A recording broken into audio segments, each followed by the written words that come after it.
Great. All right. So we'll call the meeting to order. It's 5:15 p.m. on Wednesday, July 24th. This is the Climate Smart Kingston Commission meeting.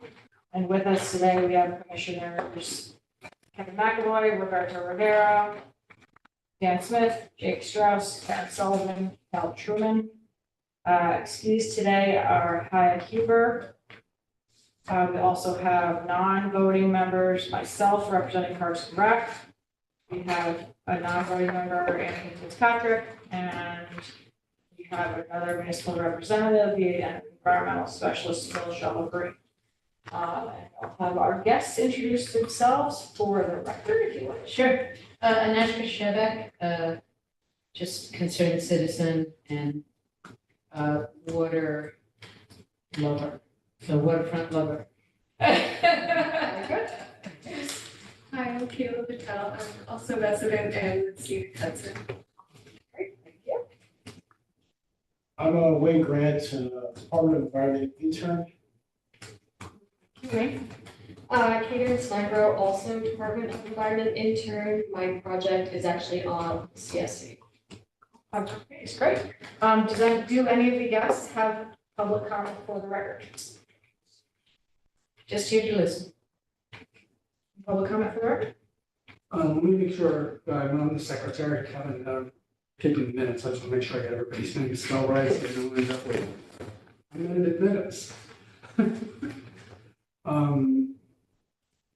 So, your first name? Kayla, Kayla. Okay, great. And Caitlin?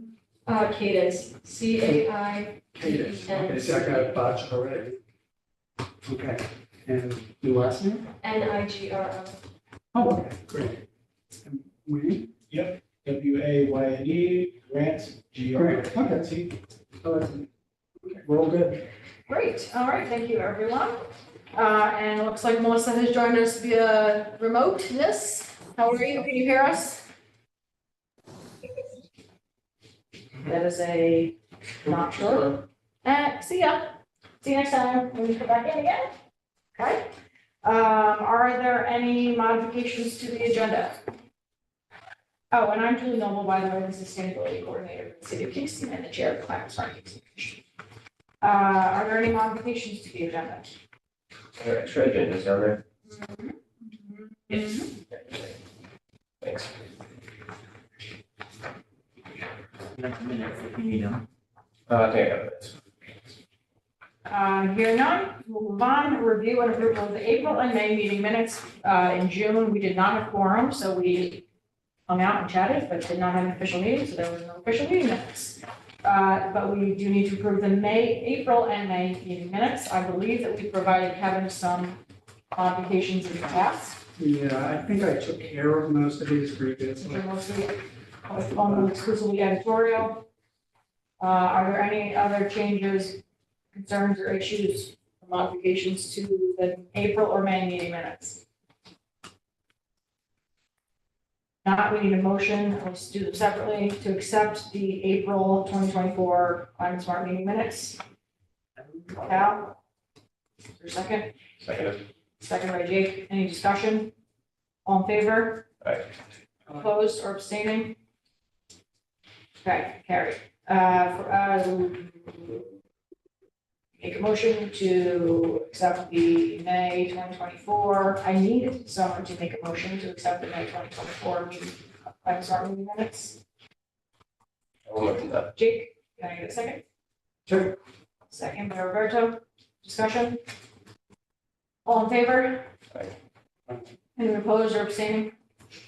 Carried. Thank you very much, and welcome Emily. No problem. So moving on to old business versus refrigerants. No big change since the last meeting, except we are now fully in contract.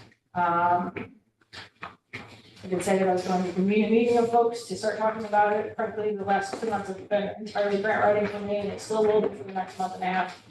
So it's not like there's going to be working on that in the next month, but it is on my radar to be moving that forward. That being said, I don't actually anything else on refrigerants? Cal, do you have anything? No. Does anyone else have anything on refrigerants? Anything on Repair Cafe? Did we lose Melissa? Yeah, You have to go back to her. She's back in. Okay. Go back. Sorry. There's gonna be one in Fort UN, A Repair Cafe? yeah, the first Saturday.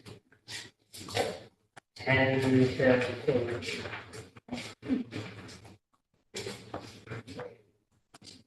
I'm shocked. Morning. I feel better now that I know you guys. Okay.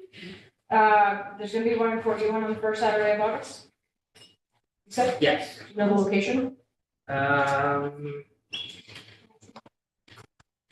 Yes. Yes. One second.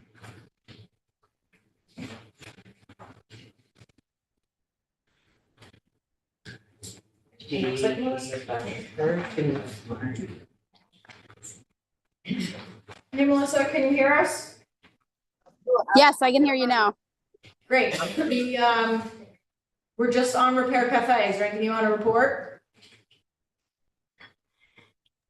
So there was another meeting about that, the responsibilities of the Sustainable Hudson Valley as a fiscal sponsor. I don't think they finalized the actual thing we're supposed to sign, but I did tell them that I don't want to be responsible for just signing it because Climate Smart Kingston is a part, is our big sponsor. So I said that, when it is finalized, I want to bring it to the commission and have us vote on it together. So that's that update. Okay. And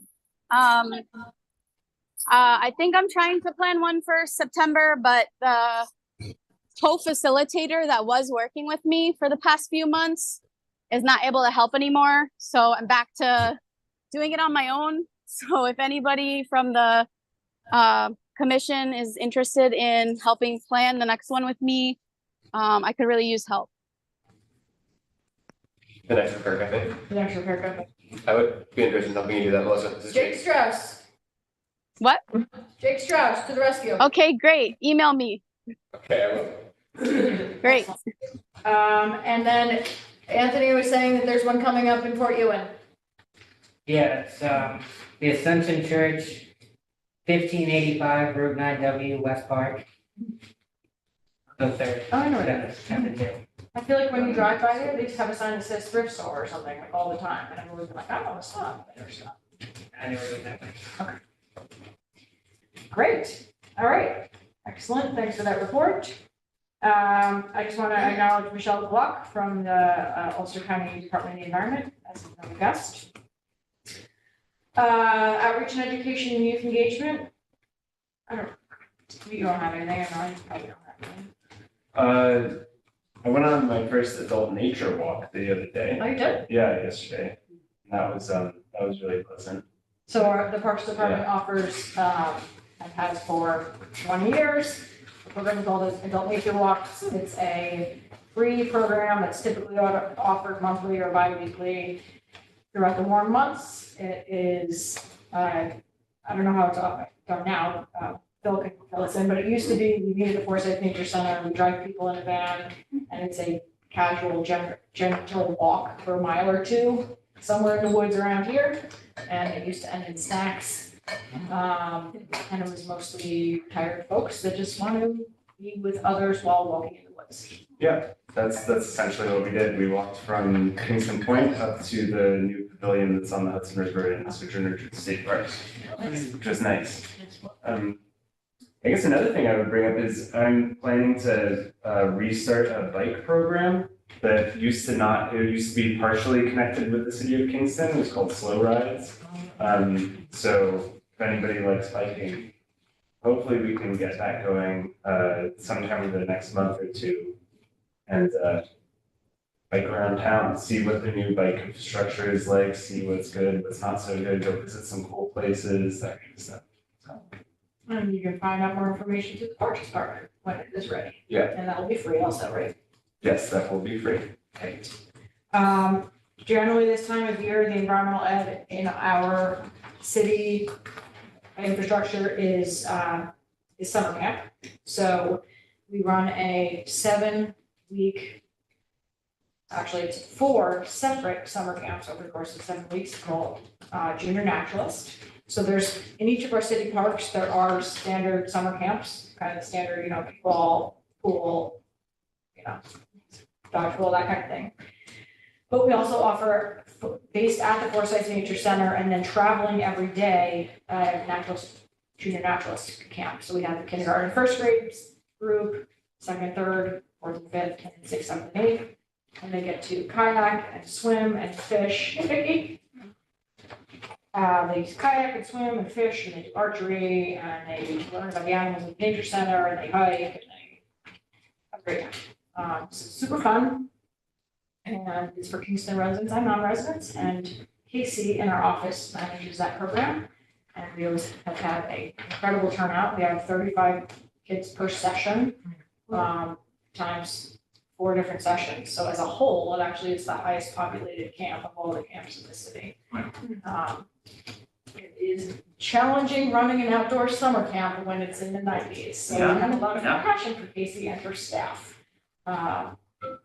So thanks to them. Also, I just will note that rounding out the school year's environmental education programming, last year, we, although we've been working with the Kingston City School District for the entire time that we've ever been doing environmental ed, we've never had the structure that was set up last year. And last year, what was set up was that the school district mandated that the teachers worked with us. So instead of like one first grade teacher at Meyer doing it and then first grade teachers at GW not doing it, or other teachers at Meyer not doing it, and kids being like, hey, my friend got to go kayaking and I didn't. Now all first grades, all kindergartens, all second grades, all whatever, they all do programs with us, which is fantastic, and a lot of stress on us as well. It's a lot of kids, and we only have one environmental educator. So this year, Phil and I and another assistant needed to help out with environmental education in the fall and spring. But we decided to commit to this structure again. I think it has a huge impact on the school district. Obviously, we're working with thousands of youth. And so hopefully this will lead to us hiring more permanent, at least seasonal environmental ed staff. Although Phil and I like filling in, but. Yeah, no, it's great. Great to get out of the office. And one thing that I thought was pretty cool with that, when we were doing that down at Kingston Point, was kids from JFK Elementary, which is up the hill right there, were able to walk from the school using that little cut through that goes up to the Hutton Brickyards to get down to the park. So that was awesome. Yeah, we would be waiting there, and then these children would just start emerging. And everyone who had made it would show up. So yeah, it was good. Yeah, so it was a good year environmental education wise. Anyone else have anything else on outreach and education or youth engagement? I have some stuff for workforce, that's later. Okay, and by the way, to all of our guests, you are sitting on the outside, but you're welcome to chime in at any time, ask questions. Chime in whenever you. I've already called back on like 10 questions. Oh, okay, go ahead. No. All right, Well, I'll start next. okay. Here and there. Actually, hang on, I do have something. Okay. So the staff at New Yorkers for Clean Power all got trained to do these workshops from an organization called Relay Education, and they are solar workshops for, I think, about 5th grade. Actually, Melissa would probably be able to tell better, but it's around 5th grade, somewhere in that age group. And there's 2 different workshops. One is about sort of circuitry with solar panels and testing with different colors of light to see if different colors make more electricity. You get to use an electric meter. You do a little bit of very simple wiring and stuff. And then there's another one where you're building solar cars from little kits. She said 9 to 12. 9 to 12, okay, cool. So I was in sort of the right ballpark. But yeah, so that is a workshop that if any of the schools or any of the educators want that added on as like a clean energy piece, that's available from NYCP. Maybe we should set a separate meeting to chat about what that would look like. Sure, yeah, that sounds good. After the couple weeks in August, maybe a couple weeks. In August? Yep, great. Anything else on outreach, education, or youth engagement? Okay, clean electricity, lots of things going on. The carbon neutral project, build-in decarbonization, an update on that. The last thing I had left with you all is that I had gone over some changes or recommendations, some response to the audit and energy modeling that was done for this building in the Andy Murphy Center that was done by our consultants. Dan and Brad and I had reviewed that and we gave them some comments. They updated that and got back to me. I haven't reviewed it yet. I also requested some specific data from them, which they have not sent me yet, so I'm waiting on that. And so right now, that's still in the review process. Dan, I did acknowledge that you sent me a note last week, but I haven't looked at it yet. In the middle of grant writing right now, but I plan on looking at it. And so I know that Dan and Brad and I will be continuing to move these projects forward, but there's a lot of review and I's that need to be dotted and T's that need to be crossed before we can spend a single dollar on either of the buildings. So there's a lot of diligence that we need to do on those two projects. I will also say that I didn't really add this in here, but I'll talk now about thermal energy networks. The city, we have been talking about exploring the concept of developing a thermal energy network. So a thermal energy network is basically taking some energy source from within the municipality, which could be a building, could be the ground, could be the air, could be any source of energy, could be the off gassing or whatever, the off-put stuff from a wastewater treatment plant, whatever that word is called, I can't remember now. Using that to help power multiple buildings at the same time, and then keeping that and not relying on fossil fuels. So decarbonizing the buildings and then creating your own source and sink for energy to supply the buildings. That's called a thermal energy network. We are currently looking at very preliminary discussions about creating this network for this building, the school, the high school, the hospitals, the hospitals, the fire department, the Department of Public Works, and the Andy Murphy Center building, and possibly any other residential areas within this space.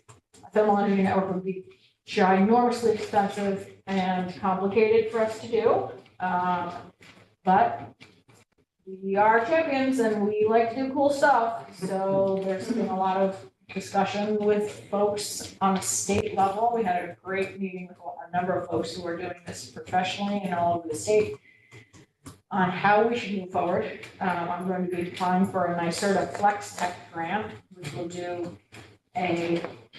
will hire a consultant to do a feasibility study for a thermal energy network and then advise us on how to move forward. Yeah, so that would, and there's another reason why we're kind of waiting on on these two projects, because if we're building a thermal energy network, this needs to be developed all at the same time. Emily. NYSERDA did just release for the large scale thermal program. It's on my radar. Okay. But in order to do that, I need a flex tech. Well, that's what I was just gonna say. It seems like you need to do the flex tech first. Yep, and I don't know what the timing of the flex tech would be. That grant is due September. September. One. So So I don't know if your timing is gonna line up. Yeah, it might not. Yeah. But this is the first, right? I'm They sure. said it's the first, they're gonna do it I'll again. probably do it again. Yeah, it's on my radar. If I get the flex tech study submitted, Yeah. done, Okay. not likely, it's definitely on my radar. I wouldn't be surprised if they pushed the deadline Yeah, for the thermal. yes. Yeah, because they just launched it in end of June and they're asking for first steps by the September summer. Is this solar thermal? So the source of energy could be anything. It could be renewables, it could be not renewables. In this case, it would be renewables, but it could be, it's typically geothermal. In a thermal energy network, it's typically geothermal. So they connect all three buildings with one geothermal system. Yes, but in our case, it would likely be a combination of sources. So it could be, so if we determine that because of an aquifer being too hot present, or there being too much bedrock, or we don't want to do millions of, boreholes, whatever, that we wouldn't go with geothermal, we might tap into the wastewater treatment plant, we might tap into the Hasbrook Park caves, we might get other, put up solar everywhere. Okay, but the idea is to get the buildings together and doing it all one time. Yes, and ideally, we would be combining buildings that have variable loads, like one building that uses a lot of energy during the day and another building that uses it at night, or, Variable. am I explaining this right? for people that Yes, don't- yes, you are. Yeah. Ideally, you don't want everyone to need cold at the same time, or like a lot of electricity all at the same time, because you want to be able to split the load around. Right. So it helps to have a place that can either take a lot of heat in the summer or a lot of cold in the winter to help like balance out where your energy is going. But yeah, no, that's exactly right. Yeah, so locally, Troy is working on this as well, town of Troy, city of Troy, village of Troy. City of Troy. And there's also, maybe Emily, you could speak to this, or one of you guys can speak to the Utenga. All right, so the Utenga is like the utility, do you know anything about Utenga? Pilots, What is it? the pilot. Right, each utility in the state is supposed to be doing a thermal energy network pilot. So Utenga probably stands for Utility Thermal Energy Network. You just don't think so. Got.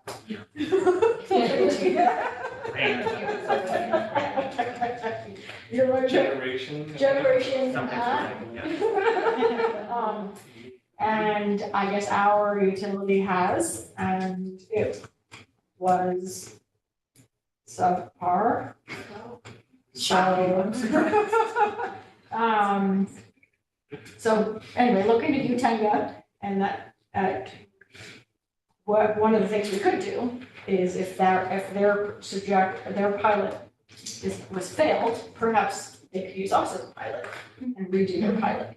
And then they would get a failed pilot. So we'll see, but, all right, so that's the carbon neutral project. And then what? Municipal solar installations, tons going on. So the two that are in contract, the Rondo Neighborhood Center and the Andretta Pool are still moving forward. Total, that would be 70 kilowatts between the two. One of them's like 7, one of them's like 40, one of them's like 30, or maybe it's like 50 and 18 or something. We are going through the roof warranties right now. There are 3 separate warranties on 2 different roofs. And so if you're putting solar on a building that already has a roof warranty, it doesn't mean you can't do it. It just means that you have to get like a approval from whoever does the warranty. You have to like get an exception on the warranty. They have to do a pre-inspection and a post-inspection. So we're working through that process, which I haven't had to do before. Because the only other building I've done so far is Andy Murphy Center, which doesn't have a warranty on the roof anymore. So anyway, those projects are supposed to be built in July or August. It's almost August, so I'm assuming it's gonna be any time now. I just applied for an Ulster County Solar and Electric Vehicle Infrastructure Grant, SEVI. So Ulster County has put out like $150 million to municipalities to apply for solar or electric vehicle infrastructure grants. You have to do one or the other of those. I applied for, and it's a 50% match, it was on July 19th. I applied for funding to put solar on Hasbrook Park Pavilion roof. That would be offset by Clean Energy Communities funding, which I also have, and it would be probably an $80,000 project. That building has no demand whatsoever, no load, so that would offset other municipal accounts. And I hope we will find out soon from the SEVI if we got the funding. And then we'll move forward with Hasbrook Park Pavilion roof installation, probably next year. The other solar installation we are doing is a 225 kilowatt system ground mount on First Avenue. That property is currently vacant and is being graded right now, physically, as we speak. Not right now, today during the day it was. They were finished grading it out. I have to do a survey there, site survey.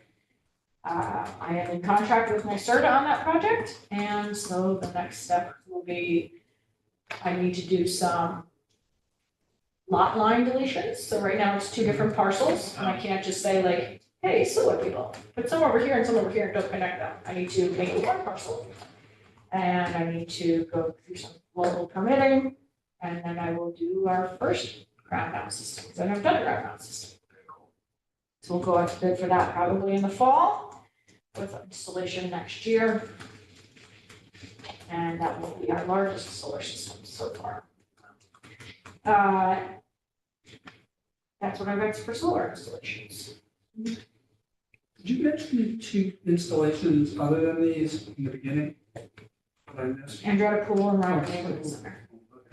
I put battery storage in here because Emily said you were gonna maybe give us a little mini primer. Oh, yeah.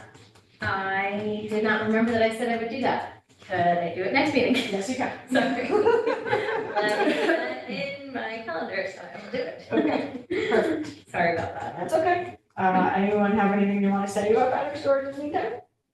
I remember there was a hope to get battery storage at the A.D. Murphy Center, and then there was a complication, it didn't work. Did anything ever come of that? Or did it just sort of land in limbo? I can't remember if that was listed in the audit or not. I have to look back. Not a big deal. I don't know, short answer is I don't know right now. Okay, that's fine. Another like a question about zoning or code, city of Kingston code about battery, solar battery storage in residents. Yes, but I felt it was always not been my opinion about both businesses matter, but. All right, so we'll learn all about battery storage next month from Emily. Correct. CCA and community solar, I have CCA meeting today, that's community choice aggregation. For those of you who aren't aware, community choice aggregation is the program that we have entered into as a city. They're waiting on approvals from the Public Service Commission for our chosen CCA administrator, which is the Hudson Energy Transition. CCA is a method of which we have the municipality be the utility. We provide and we procure, we supply, and then we provide it to our residents at a very cheaper rate that is cleaner. Green, clean rate. Our local CCA is also larger than just supply. It's also energy efficiency and lots of other sort of one-stop shop for all things energy for the community. And one of the things we're doing in the meantime is our community solar campaign. We have hundreds of people registered already for community solar. We filled up our first community solar system already, and we're moving on to the second one. So neither of them are being constructed yet, but they are accepting enrollment still. Folks who are eligible, and they're getting 15% savings on their bills, which is substantial. And to that effect, we did submit a letter to the Public Service Commission, both the city and the county did, saying, what is taking so long? Because we've been waiting for a year and a half for Public Service Commission approvals, which is, in my opinion, bogus, second bogus the other day. But I'm not sure there's anything that we as a community can do about it. So we advocated, and other people who work with PSC, otherwise, any like strategies or inroads? What was your last communication with them? So the mayor and Van Joe Green and the county exec sent Rory a letter being like, what the heck? The response. Like a FOIA request for. When I can nudge him, can you forward me the letter? Yep. And I'll like nudge him about it. Great. Because he comes from our advocacy world himself, which is great. Worked for a number of environmental organizations, and we served together on the Power Generation Advisory Panel. And it might just be one of those things that slip through the cracks because he's overwhelmed, not because he doesn't care. Okay. So It just feels like an unreasonable amount of time. At least to tell us like it's taking this long. it is because. unreasonable. Well, and I mean, you should meet with you guys and if there are concerns. Yeah, and there was a round of, there are concerns, which said to not only the Hudson Energy Transition, but all CCA administrators across the state. Like all of them had some kind of issue that needed to be rectified. That's like since been rectified. Yeah, that's really strange. All right, I'll send a letter. I'm happy to help if I can. And there are also, 2 good new commissioners. Okay. Shana Bright and, Regina Bolova, who are also both from kind of our NGO advocacy world. So great, they can maybe help too. Case number? Do you have a case number? Probably. Do I have it right in front of me? No. Search by case number. I don't know the case numbers. Okay, I'll save the link to this. If it comes up, maybe we can. Okay. Yeah. And then you can expedite it because I speak in some. I will share my. Or you'll speak to the person at that. And. Okay. This might help too, just getting, just search. Great. It'll give us a status of. Moving on to Solar Smart Solar Zoning and Solar Siting Report. So really this should now be labeled as Renewable Energy Implementation Plan. So the county submitted, Joe Green submitted to the county legislature a draft Ulster County Renewable Energy Implementation Plan, which was a plan for how the county is going to achieve the state's goals of 70% of its energy being covered by renewable energy by 2030, which is substantially challenging, just to put out. The goal would be for each community in the county, in this state, every community can do their own thing in the state, but in our county, our goal is to push hard and make this happen. And by doing so, each municipality creating their own local, this is how we're gonna do it. So Brad and I have been, and Melissa and others have been working on our own local plan. Just to give you an update on where that is, I've talked about this before, but the draft plan, which was put forward to the legislature, did not include the local municipalities specifics. That was just like the broad strokes version, although it's very specific, very detailed. It doesn't have like, Kingston's gonna do this. That draft is gonna be before the world until September. Amanda wants comments on that by the first week of September. So if you plan on reviewing that draft renewable energy implementation plan, I think I've circulated, the comments should be submitted to Manager Green by the first week of September. The municipalities are on the same timeline. So Brad and I are moving forward our municipal renewable energy implementation plan on the same timeline of having it done by early September. We had a meeting the other day with Mana, has an intern, Lindsay, who's now putting her time and energy into this so that there should be more attention paid to each municipality that's working on it. And Brad has done a lot of work already, and I've complimented some of that work that he's done on our current plan. One of the things that's unique to us is that, and I pointed this out to Mana yesterday or the other day when I had a meeting, is that in other municipalities that have like massive amounts of space, they may be able to do much more production in the municipality itself, but we can't. We only have so much space, so many roofs, so many carport areas, so many whatever. So it's critical for us to reach our goals with things like community solar, where we can say, yes, we're meeting our renewable energy goals and our residents are using renewable energy. It just happens to be the case that it's being produced in X other communities somewhere else. So we're trying to figure out how to quantify that, because I know specifically X number of people that are participating in community solar, but I don't know, maybe I can get this from our community solar people, but I don't know how much of the demand is being covered by that, like how much load that's covering.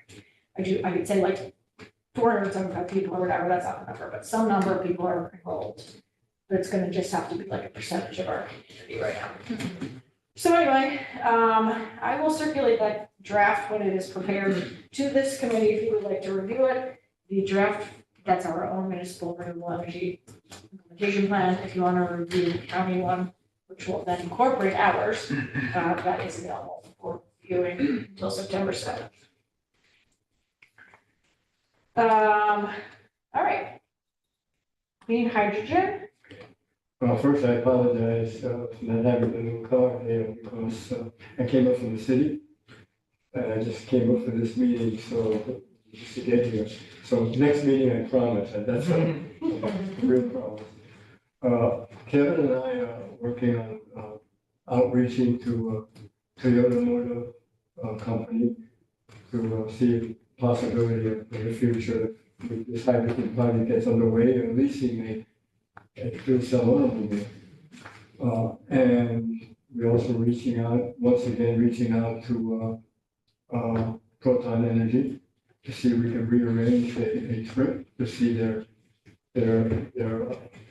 operation in Connecticut. That's a real big commercial operation, and it's something that I don't know we're really ready for. It's very expensive. However, at the meeting, the meeting that we had, the international conference, I met two people there who are doing hydrogen. One is in Hungary, and the other one is in Spain. Now, Spain has an operation that's sort of like Connecticut. I mean, they're all set up. The Aragon Institute of Technology has been working on hydrogen for a while. However, the Hungary project is really interesting to me because it's low tech, and what they've done is they have a mobile fueling station that follows the actual. They have a hydrogen fuel cell bus, and then they have this fueling station attached to the bus, and then they refuel as they need it. Like a trailer? Yes, a trailer. Wow. Exactly. Exactly. It's low tech, a brilliant idea, and I'm very interested in seeing, finding out more about it. I have been in touch with both persons, and they're getting back to me regarding the. Julie, you met him, we spoke to him. Yeah. Yeah. It's awesome. That's really. It's amazing. I mean, I was very impressed with that. And I think that might be a way to go for here. With some very small, proof of concept, low cost.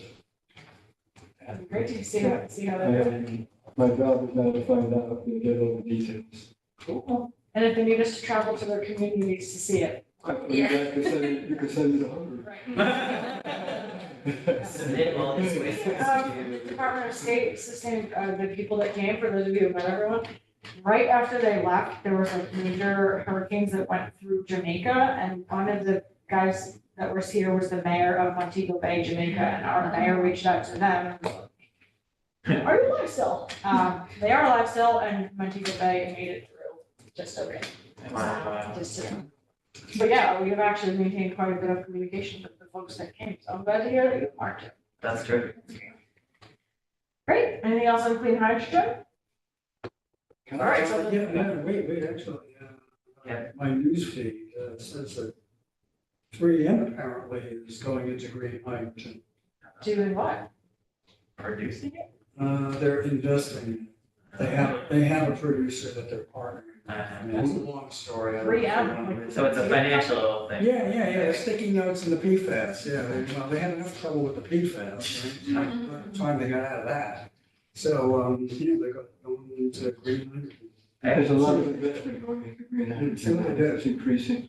I was gonna say, after the last meeting where we talked a bunch about hydrogen for automotive transit, I looked up an article from like Car and Driver or one of those car websites about somebody who works for the publication and leased a fuel cell, or not a fuel cell car, a hydrogen powered car in California for a certain amount of time, I think a year, and then wrote up like, here's how it was. And California is the only state in the US that has like a decent network for refueling. And so they talk about like, it's got a lot of hiccups because it's still nascent technology, but when it works well. And here are the things that were difficult about it. And so if folks would like that, I can circulate it. It was very easy to read because it was written for like a car and driver type of audience. It's not super technical. Now, people don't realize that hydrogen fuel cell vehicles is EV. Yeah, that's true. Yeah, this was about vehicles that you fuel up with hydrogen at a fueling station. So they aren't fuel cell vehicles. It's slightly different. I think. Tell me if I'm wrong. It seemed to me like if the fuel cell is on the vehicle, you fuel it with water. Yes. Is that right? Yeah, but you need an electrolyzer Right. on board. So- You have the fuel cell, the electrolyzer, and the water, the tank. Right, so this is slightly different. These are the vehicles that, because people still want to be able to sell you fuel, you go and you plug in like you're fueling up a gas tank and you fill it with hydrogen instead. So it's not as, I feel like that technology is not as good. But But Toyota has a concept car based on what you just Yeah, described. yeah. And that's, at some point, that's the ultimate, to be able to boost the hydrogen on board. So yeah, having the fuel cell I think would be better. This was about leasing a car and driving it for a whole year. And like, what is the experience like of using a vehicle that you are fueling with hydrogen? That's interesting. That's what I'm proposing, that if we lease the car from Toyota, and, the city would lease it, and then, and we have a fueling station, we experiment with it and see what happens. Or what if schools could do it? Yeah, and that's just a general question because I'm still a Central Hudson user in the winter. Unfortunately, my solar panels are not large enough. How much are we, since it's a Canadian company, like, are we monitoring how they make their electricity? Or we have nothing to say about it? The makeup of the electricity from Central Hudson is public information. So you can go to the public's, let me get you the website. You can pull it up and you can see in real time what the electricity is they're using. Because of Where it's portfolio coming, changes. how do they source it? It's Is it about fossil fuel? It's about a third, gosh, it's been a minute since I looked this up. I think it's about a third hydropower statewide, a little bit of other renewables, and a little bit of nuclear, and then the rest is mostly gas. But So that's does that get figured into our, being rated as a 70% renewable? Yes. Oh, it does, Yes. okay. That's why there's the Ah. need for the community choice aggregation Okay. to I make got sure it, that I got it. everybody in the city is using Sure. electricity that's being sourced from local renewables instead of the mix. Yeah, I mean, if, the reality is, if Central Hudson switched to 100% renewable, we wouldn't have to do anything. Exactly. That would be easier. Definitely. But it's really like the grid. Yes. Yeah. Maybe I just, with this, with that, the sort of the framing of the percentage change, is there any consideration to just a reduction of electricity usage? Yes. Because the percentage, is that an alternative? Is you could also just reduce your electricity usage? It's not an alternative, it's taken into consideration. So in our projections, we had to project out what we would be using in 2030. And in that, there was some growth because of people population or whatever, and then some reduction due to energy efficiency. But also we're electrifying. And then electrification, which means, Yeah. so in general, our load's going to go up pretty significantly because of electrification. All right, so that means that our next meeting is gonna be like professional development Orama with the battery storage and the hydrogen. Great. Okay, so moving on to education, workforce opportunities and green jobs. Callie, you said you had something? Just that the Communities for Local Power Empower Kingston Green Jobs training is underway. They've got, I think, 15 trainees, or maybe they have 9 in this session, there'll be 15 in the September session. And so they've got a pretty full house and are underway. So if you know anyone who would like to get into a clean energy type of career in this area, they get training in solar, heat pumps, sustainable construction skills, things like that. And while they're going through the training, they get classroom time as well as on-the-job time. It's a paid position. They build relationships with the contractors that participate, so it's a good opportunity to then get hired by one of the training partners. I think that's one of the things that's in it for the companies that participate. So a really good opportunity if you know anybody who's interested. I think you just have to be over 18, and I think it's offered in English and also Spanish. Great. Can you say the name of the training again and where to, best way to share the information? Yes. So Empower Kingston is the name of the training. It is produced by Communities for Local Power, which has their headquarters in Kingston. And if you Google either of those things, you should be able to find the landing page, which has the registration forms. And as far as I know, they are still accepting candidates for the September session. Great. Michelle, did you want to speak to the opening that you have? You guys have an opening in your office? Sure, so, we're hiring for an environmental resources technician. It's largely focused on its water quality.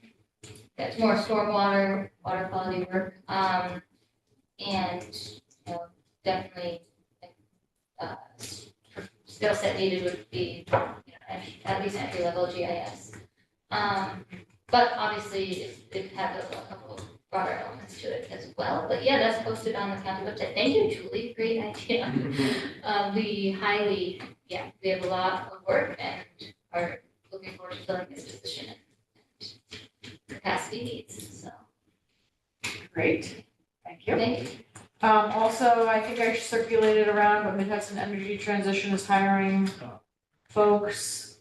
Can't find the email right now, but they are hiring a number of people. They're hiring a director and 6 interns. The interns can be remote and it pays like 20 to 25 bucks an hour.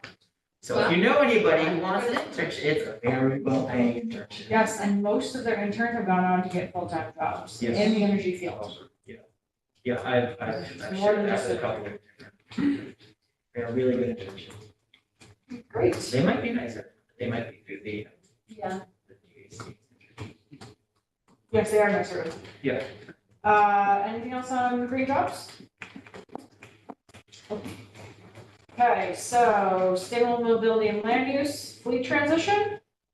Oh, Oh, yeah, I'm working on that. The big thing that we've run up against is we're essentially doubling our portion of EVs in the city fleet a few of them have already been ordered, and then we have a few more in the pipeline for being ordered. And with that comes a lot of problems or difficulties because we don't really have the charging infrastructure for them. So I've been cold calling different municipalities across the country to see how they're doing it, which has been really informative. I had a great conversation with somebody at King County over in Washington. And I spoke with another person in Tompkins County here in New York. And both of them are approaching fleet charging in a very different way from the way we are. And they are doing it in the same way. So looking at it from the outside, I was like, oh, we probably want to follow their lead with regards to this. But to do that, it's actually, I think, going to be a bit complicated. We're going to have to approach the way we track vehicle usage differently. We're going to have to bring in different technology for that. And we're going to have to start purchasing EV chargers that are not for public use. So as it stands, they're all publicly accessible, but those chargers are quite expensive because you have to pay a network fee so that they're linked up to a bigger system. They're also just, I think, maybe a little bit more durable than the ones that you could buy for personal use or for like strictly within a specific organization's use. So just figuring that stuff out. Been doing a lot of like I'm having to learn a lot of this stuff for the first time. So just today I was looking at what MPGE means. And I found that quite interesting because it starts, I'm still struggling to determine whether, based off of the way we use vehicles in our municipality, whether going full EV is actually a better approach than going hybrid or something else. Because there's so many of these different factors at play in terms of how much money it costs, in terms of how much, whatever,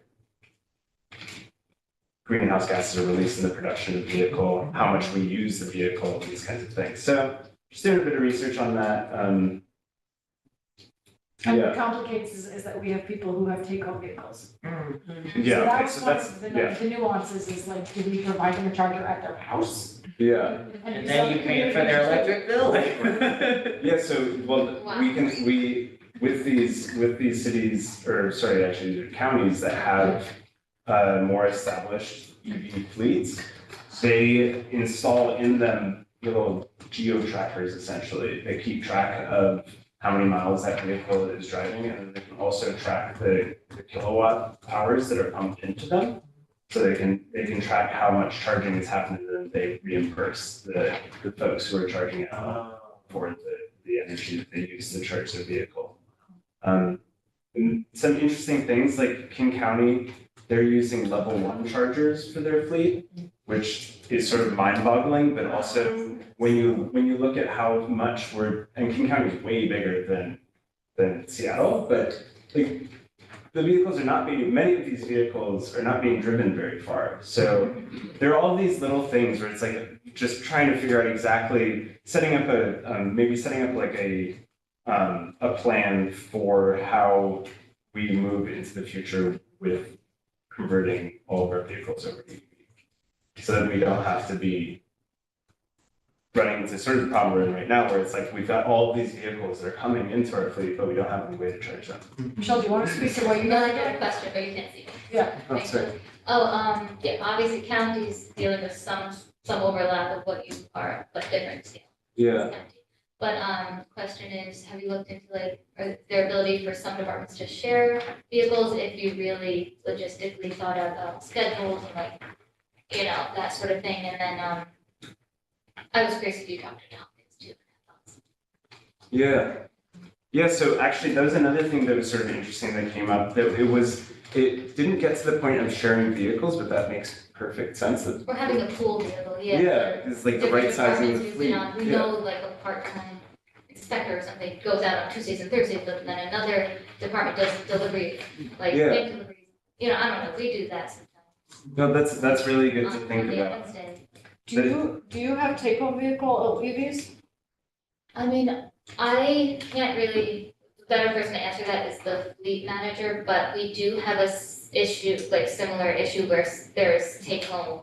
Yeah, yes, the answer is yes. There is that Do you know issue. if you provide them a charger at their home? I don't believe so, I don't believe so. But there's a different, issue with that of, using like this superchargers on the way home and that sort of thing. Most electric vehicles come with a level 1 charger that you just plug into the wall. So it might be that they're not providing a faster charger, they're just using the level 1. Yeah, That makes sense. Yeah, That just plugs into a regular outlet. right. We can get back to you on that. It's interesting too, because if you're gonna do shifts, that means you would probably have to have a double amount of vehicles. Yep. Than you would ordinarily. That's the problem with transitioning our pursuit vehicles, is that one person gets out of the police car at the end of their shift, and the next person gets in the same car. And then the next person gets in the same car, and the car is just driving 24 hours a day. Right. So when would that car charge? It wouldn't, you have to have another car, so that then adds another vehicle to the road. Exactly. And then the other question that I have is how much of the electricity is being coming from dirty fuels? Our electricity, right, well, none of our municipal electricity is, all of our municipal accounts, we buy renewable energy for.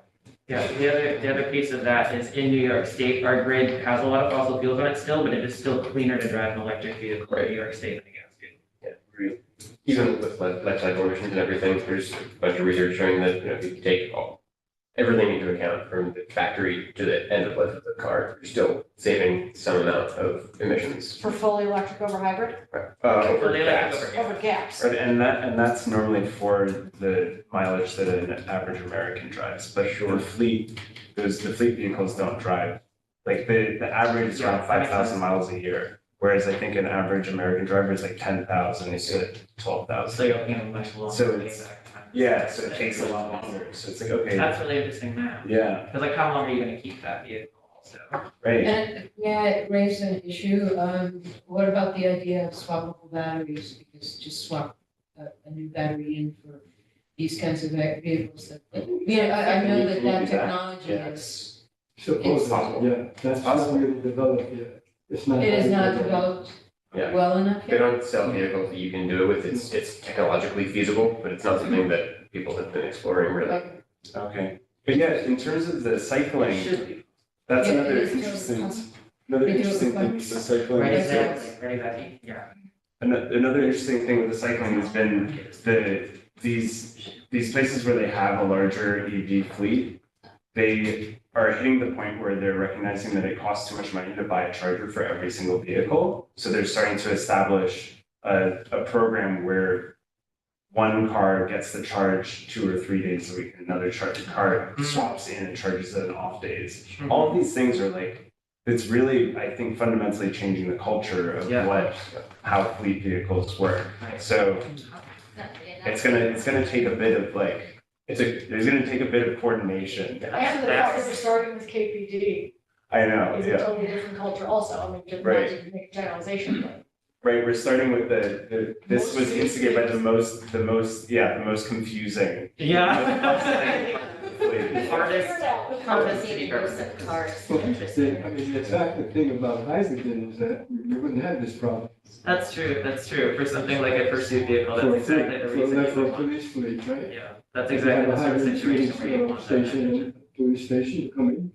Oh, because it's instant? Right, yeah, it takes the same amount of time as, well, it takes a little longer than. I would plugging know it. this if we, I'll know this after next month. Yeah. I'll send that article because they talk about like some of the. Oh, it's like. But it's hard. 5 minutes? It's like filling a gas. Right, this one is only the Mariah though, right? There's only one. No, there's the Hyundai. The Hyundai is hydrogen fuel cell. Oh. It may or may not be feasible right now, but that would be a use case that would make sense for a hybrid. Yes. I have several questions. Are accepted by America? Does our police department have to buy American? I haven't heard about that. No, well, actually, I don't know. Oddly, the American car companies are producing a lot of electric vehicles. Which Maybe ones that's do not we just oddly. The Fords and Chevys, so American. You mean we're not gonna buy Chinese? Well, we're definitely not allowed to do I that. thought that would be like a federal thing, or homeland security, or even just like a commerce. They're looking thing. Okay.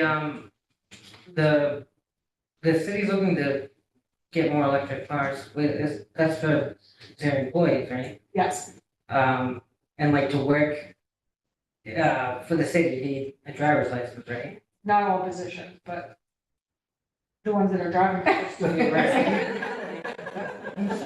Wouldn't it solve a bunch of issues and be healthier if the city like incentivize people to have a bicycle? Why the city's like 2 miles, is that right? Like why do we need cars? It's a great question. Yeah. We are registered in a ride share 511 program for carpooling. No one uses it. The bus is free. I don't think anyone uses it. The bus routes. There's probably less than 3 people that ride their bike to work every day, one of which is sitting at this table. Not everyone lives inside the city limits, which is the other concern, my personal concern about take-home vehicles, and I could go on for a long time about take-home vehicles. I feel very strongly about them. I have a strong opinion about them. But yeah, we should be, but it's more than just how they're getting from home and back. Like oftentimes it's we do have a bike patrol for KPD. And actually you might have seen recently, I don't know if you've all seen like a couple of weeks ago or a week or so ago, there's a whole troop of them kind of traffic going around town by bike. And so we have been investing in e-bikes and manual bikes for our police, and so KPD, a lot of them are shifting over to bikes. But like detectives and fire people and like other people that have to have all the equipment, they have to have a vehicle on them. So often, most of the people that have a vehicle, if not all of them, have it because they're operating out of it and they need equipment in it for some reason. Everyone who works for the city doesn't get provided a vehicle. So like, I don't have a vehicle, Phil doesn't have a vehicle. But these kinds certainly of not things, take-home vehicles. if the police that are on bikes would have been in patrol cars, that's like a huge move. Yeah. Because when you look at the gas mileage for vehicles and the miles traveled, it's the patrol cars are like, it's bad. Do patrol cars. Yeah. Yeah. And they get all exempt. the time. Oh, which might explain the gas mileage, because I was looking at the gas mileage today and there was like 5 miles a gallon. Jeez. I don't track this, but I'd be curious about winter versus, Yeah. or summer and winter instead of spring. So speaking of biking, what's the latest on the bike share? We're coming to it. Yeah, anything else on fleet transition? Okay, AV infrastructure, there's no news to report at this time. The only one that's in the queue right now still is the level 3, which would be downtown, and I still have work to do on that to move that forward. Bike share, actually, Phil, do you have any information on that? We don't. Emily never. I don't know. We don't. I don't know if it went through the council. I know that Phil is working with the Health and Wellness Office on several bike initiatives, as you mentioned before. Yeah, I could actually, Yeah, that'd be. this is a little different, but I'm gonna help Emily Flynn take over, or help Emily Flynn with, we have 22, so it's not that much, but 22 bike racks that we're trying to distribute throughout the city. So if you all know of anybody who wants to install a bike rack outside of their business or place of work or anything like that, get in touch with me. Who should I contact? Private home. I think we're going for. I think I think that we probably did. Just the next step. Yes, that'd be great. I have a Yeah. fun share about bike share. I was at the Jersey Shore last week, and the town I was in had a scooter share program. And I got to do the little electric scooters. The electric scooters were the best. They're fun, right? So a couple, I took note, one, when you opened the app and they got your location, you had to take a little quiz to show that you understood the rules, which is a really good thing. Which included like, what are the hours you're allowed to ride? Can you put 2 people on the scooter? You cannot. Should you be on the sidewalk? Should you be on the sidewalk? Where can you park? They had sprayed designated areas where you could park, so they weren't docked, they were dockless, but there were only certain places you could park it. And in order to like end the ride, you had to take a picture with your phone to show that it was in a parking spot. So, I don't know, I thought it was great. And I used it to get around, they had like speed governors in certain areas, so you couldn't like be going too fast in the walking area. I was excited to try it, and also I was excited to report back. Like, I did the scooter share, the electric scooters were great. They had ones you could sit and ones you could stand. My partner's foot's busted right now, a little sitting one, and I had a little standing one, it was great. What brand was it? Vio. So that's great. Thank you for reporting. Yeah. Incidentally, I also did the same thing. Oh, yeah? In DC. They have the same brand, I think. So I have some of what you're saying I agree with, and some of what you're saying I would say something different. So Interesting. myself and my family, husband and child, have always wanted to try the scooter program, or try this. So we went down to DC, not just for that. We got Where for 5 days, and we said, we're doing this. And they have lots of brands, and it is everywhere, and they are littered everywhere. Yeah. And I will say, not to belabor the point, but from a personal perspective, we were like, we're buying these, we love this. From a professional perspective, my husband, who has influence in this community, said we are not doing this in our community. Because of the multiple brands, or Because of the littering part of it. They were everywhere, just everywhere. Now, I will say, if you've never done it before, so we use Lime. And it was the same thing, we had to do a quiz, we had to take a picture when we were done, but there was like almost no geofencing at all, and we just left them wherever. Interesting, yeah, these scooters turned off if you went outside of the area. Yeah, that's true, this did happen with those two, but like, Don't have like rats. we didn't have helmets with us, and we are adamant helmet wearers, and we were like, we're not doing this, we're not going on the road, so we rode on the mall. I felt like a jet skier, and I'm adamantly close to jet skiing, but like, I felt like a jet skier, but at the same time, I was like, this is so efficient, this is so cool. Yeah. But we walked away saying, we're buying 3 of these, and we're not doing any of these things. Wow. Because it is, I mean, and it is incomparable, I will agree with that in DC, it's huge, there's millions of people, and there's a zillion places that you can go. Yeah. So it's like, I wanna go there and there and there and there and there and there and there and there and there. And so you just want the scooter to be wherever those places are. In Kingston, that's not so much the case. You're either like uptown, midtown, downtown. Yeah, this right? was like less than a mile. So it's less than a mile, so maybe it will be different, but like, you don't have to have any training whatsoever besides 3 questions to get on it. My kid went on it, he was supposed to be 18, I put a 13-year-old on it, because I just wanted to, it is what it is, we broke the law. It's on the record now. It's on the record, but, I felt nervous on it. It's like, I could crash into anybody at any time, somebody could crash into me. So, that just being said, that we felt like we were doing our due diligence and our homework by doing this. That's interesting. Yeah, we. And I do encourage people to try it, it's extremely efficient and extremely fun. Yeah, I thought that they were like less sketchy than the bikes actually. Could you like pilot something like that and just have it? Like you said, Julie, people might be going, like the main places people are trying to get to and from and not, and like you have to drop it off at those places? Yeah, we can geofence however we want, we could say, Or you have to leave it in this square, Yeah. or you have to leave it at this spot. And Yeah. so, some of that is on the municipality itself, on DC, and that's the thing about DC is like, there's a million places you might wanna People go. try to get And no one wants to walk further to get to the thing, not that we would here either, but, Also, the governor of DC is all of the Senate or something, so it doesn't, like, they don't have good oversight. yeah. Doesn't even I decide. think of like someone that works in uptown or something, but lives on the Rondell, Yeah. and they don't wanna bike because of the hill, and Yeah. that's their deterrent, cause that's like, Yeah. it's a high traffic. Yeah. So, Up and down between the stockade and the rundown is probably what would be the best use for the scooters. right, Yeah. It was considered too. yeah, well, it's being considered. Oh, really? Yeah. Right, I mean, you're not talking about Research, like yeah. the highway and street walls and stuff, Yeah, just like the. the city of Kingston. Alright, so Ben's gonna look into the status of bike share, but, that's good anecdotal information.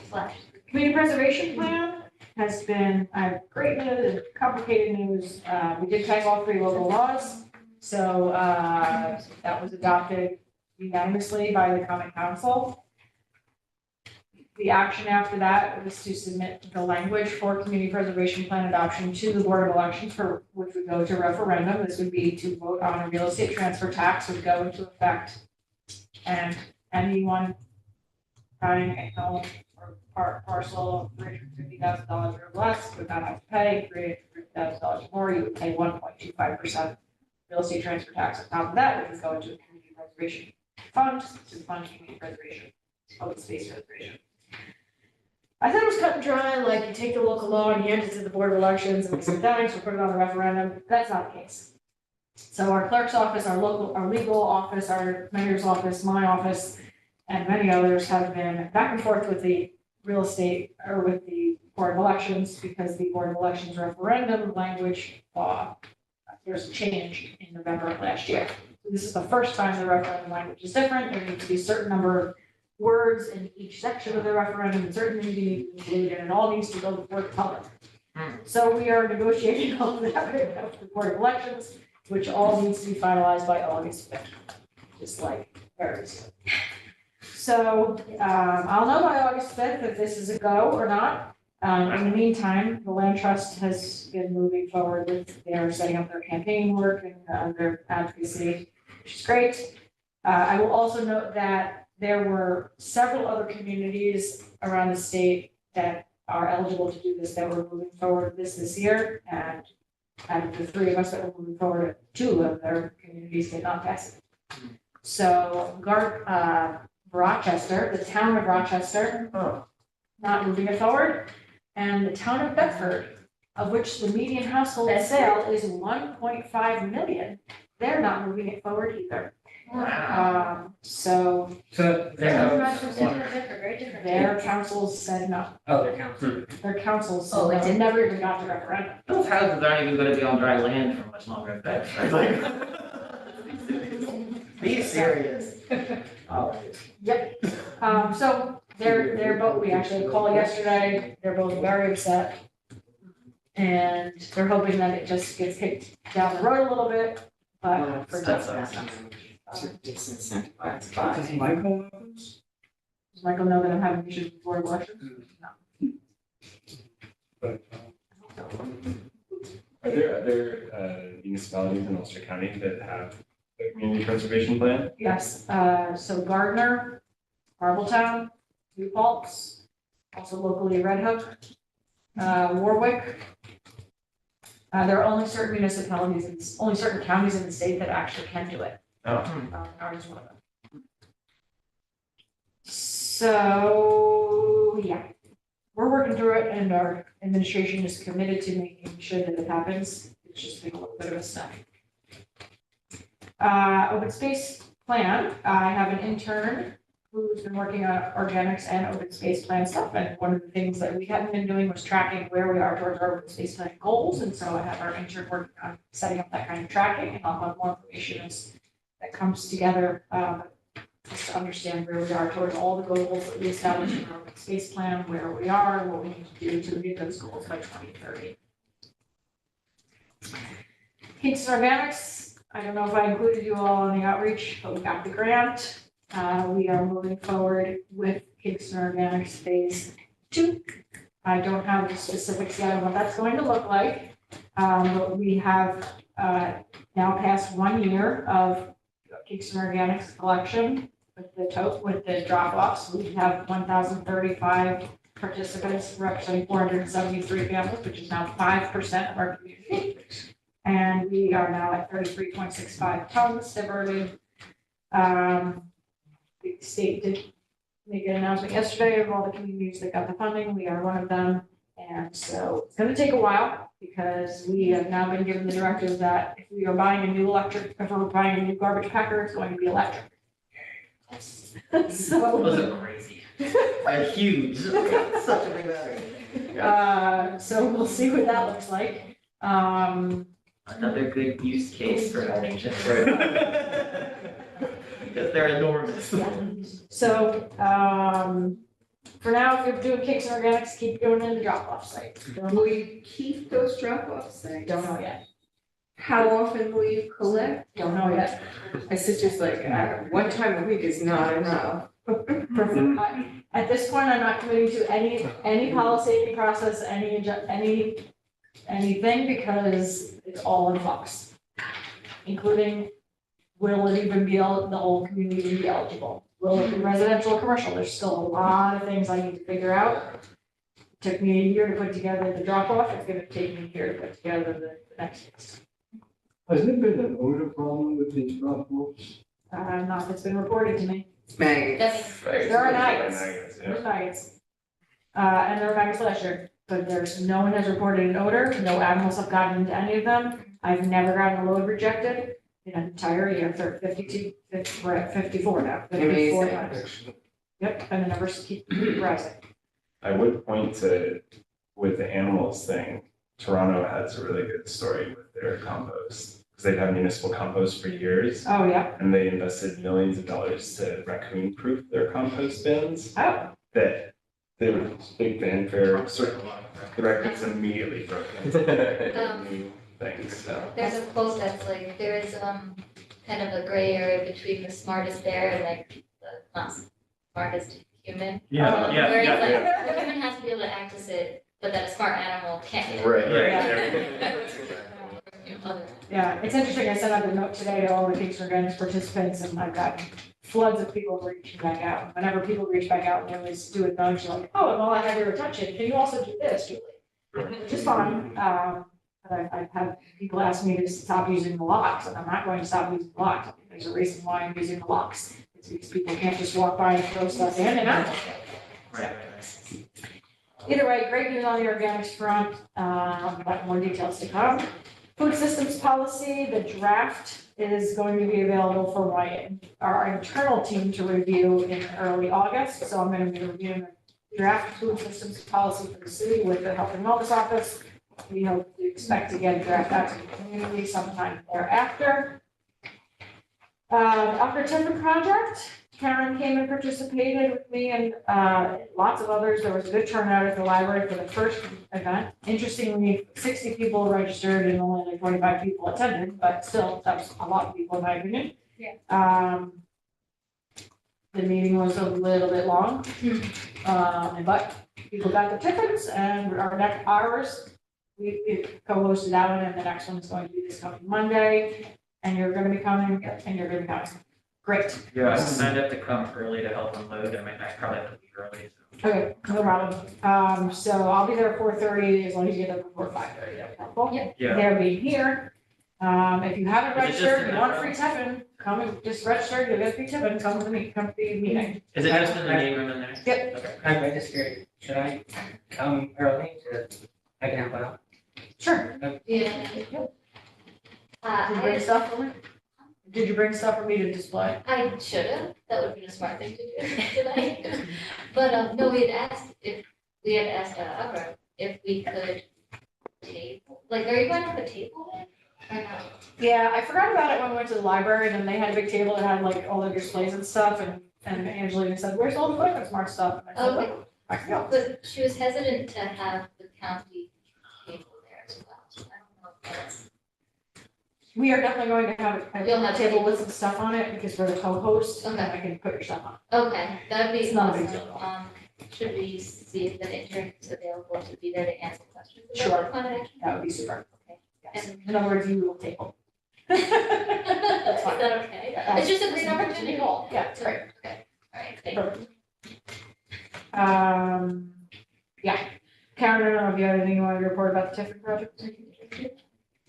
Oh, it just looks better and better to me. It was a great presentation, you did a great job. But it just seems like, when I heard about all the chemicals they take out of containers, Yeah. depressing. Yeah. The presentation is a little bit doom and gloom. Yeah. What is this? Great. Cool. And here's the shine. Right. And it's happening here on Monday night. You have to pre-register. I mean, you could walk in. How many won't registrants get are there? For this one, I don't know. Okay. I don't know. It's also fun to go to the library, and I was wondering to myself, if so many people registered and didn't show up because they went to the wrong library. I have two Iris gave you too. But it's gonna be there, I don't believe it. Extended producer responsibility, I think we talked about this at the last meeting. We talked about this resolution, and I said I was gonna send a note, which we did send a note. And then Conservation Advisory Council did the same thing, basically sending an advocacy note on behalf of the Climate Smart Kingston Commission to the Assembly and the Senate, saying to pass a stronger packaging reduction recycling infrastructure act. I did have someone from community citizens concerned about plastics pollution. That's the name of it. Reach out again and say that we should really be advocating to our council to pass this. Which I said I would bring to Climate Smart, so I'm bringing it to Climate Smart. I think we can have an open discussion about this. I will give my flavor first, which I don't like to do, but I'm doing it anyway. I personally, the Senate is and House aren't in session right now. So like advocating for legislation that will probably change or has to change when they get back in session may or may not be an effective use of our time right now. Or we can get ahead of it and say, hey, let's take the time now while they're not in session to advocate for this and push this forward to the council. They'll pass a resolution that says, hey, we support this. When you're back in session, some version of this should be adopted. People's thoughts? Or do you want more color? To the advocacy experts in the room. Yes, what do the advocacy experts in the room say? Well, I haven't worked on this bill, so I don't know whether they're, like, is it going to change a lot, or is it, 'cause sometimes How does that bills work? are reintroduced and they're pretty much the same. Sometimes they have new names and significant components are different. So I think I'm talking to, who is leading the charge, the Beyond Plastics people? Well, yes, no, Do you think? Citizens. citizens That's an concerned Ulster about County plastic based, pollution. And Probably Marie Miller. connecting with her and finding out, right? That Yeah, she's, makes sense, because I hear what you're saying. I mean, there could also be something that we could do, I mean, is there something we could do, like, related to plastic waste in Kingston, and all this focus now to go where being so toxic? Is there something we could do to like phase out to go containers? I mean, we're working with the county to do the Tiffin project. And the Tiffin project is going to be larger than just here's a Tiffin. is it gonna have restaurants? That's their goal, is so right now, people are supposed to not use plastic straws, right? So this would be the next thing they'd be working on. I can't speak to whether, I don't know, I mean, that would really probably come out of your department. Well, yeah, this is separate, because like Ulster County Department of Environment isn't involved in. Right, but I mean, like, Yeah. have you, But, yeah. have you heard any talk about like eliminating other single-use containers on the county level? I have not heard anything directly about that. I think it's of plastics, single-use plastics, pollution prevention and reduction is a high priority. Right. I know, but direct strategy or like next step, Yeah. I haven't directly been involved in Yeah. that. But I know it's definitely, like, plastics are a priority. Yeah, I mean, and you learn this when you go to the class, is that like, there's really not a lot of, the other options aren't great either. So if you're getting a compostable take-home container, you're not composting it, because it's got wax liner and you're still gonna throw it out. Right. So if you're getting a metal container, yes, we can accept the metal, but we can't accept the plastic lid. So like, you're still throwing that out, and most people are throwing out the metal anyway, because you don't realize that you're allowed to recycle the metal part. And so, but like on a city level, we've always had the kind of thought that we're not going to make any kind of legislation here, that has to be on the county level, because we're not gonna be like, stop plastic bags, stop styrofoam, that's irrelevant in Kingston, because most restaurants, a lot of restaurants are in town of Ulster. So, I don't know, if there's something, so the local action would be could be having our common council, support a percent of producer responsibility, but that's just another community being like, we have fruit. Right, or maybe restaurants like buying into or committing to use, at the very least, even if it is, even if you don't compost those containers, there's a big difference between having like a garbage can full of like the hard black plastic versus the like mushy cardboard, you know what I mean? It's just so much less like waste and toxic stuff that gets just produced from fossil fuels and then like thrown in the garbage and goes to a landfill and. Yeah, but I mean, even the compostable containers are only industrial level compostable and are usually like the lining could be plastic lining. Just takes a while.